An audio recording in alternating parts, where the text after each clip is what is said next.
Welcome back, students, to another Exam Prep Explainer. Seriously, grab your notebooks and get focused, because today we are running a boot camp on one of the most complex, dense, and honestly fascinating chapters in American history. We're going to conquer the story of America's entry into World War II and how it completely transformed into the arsenal of democracy.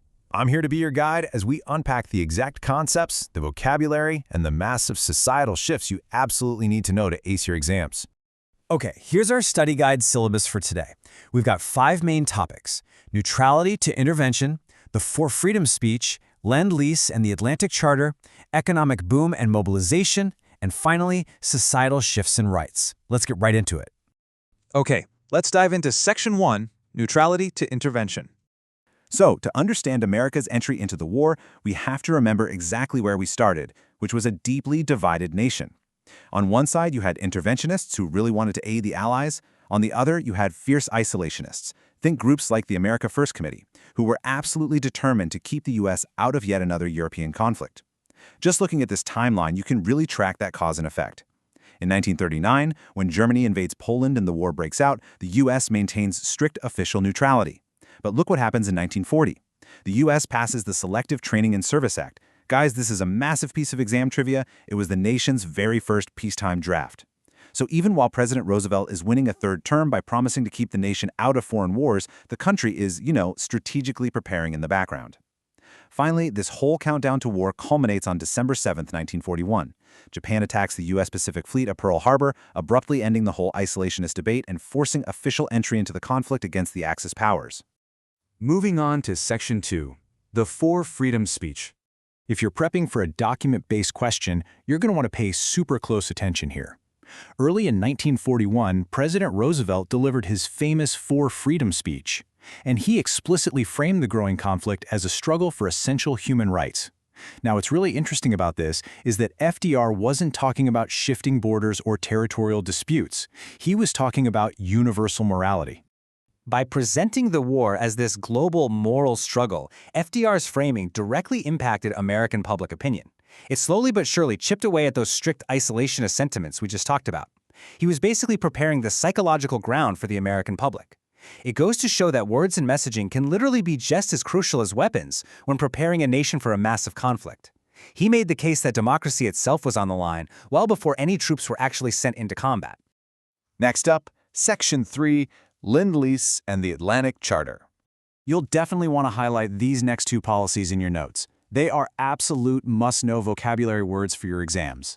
They represent that crucial middle ground where the U.S. provided material support before officially declaring war. First up is the Lend-Lease Act, passed by Congress in early 1941. This legislation allowed the U.S. to provide massive military aid. We're talking weapons, supplies, raw materials, to Britain and eventually the Soviet Union. Its strategic importance really cannot be overstated. It essentially kept the Allied war effort afloat while the U.S. was still technically neutral.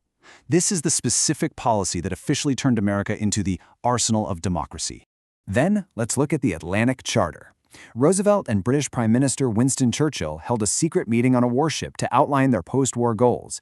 And notice the date here, August 1941. That means this happened months before Pearl Harbor.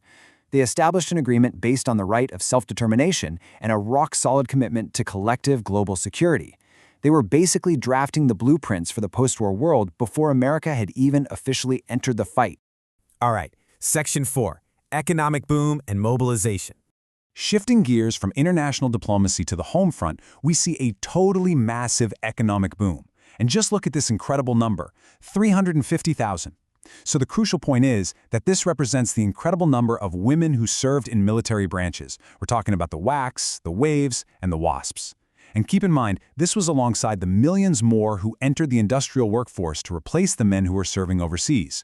The American labor force was completely, fundamentally transformed.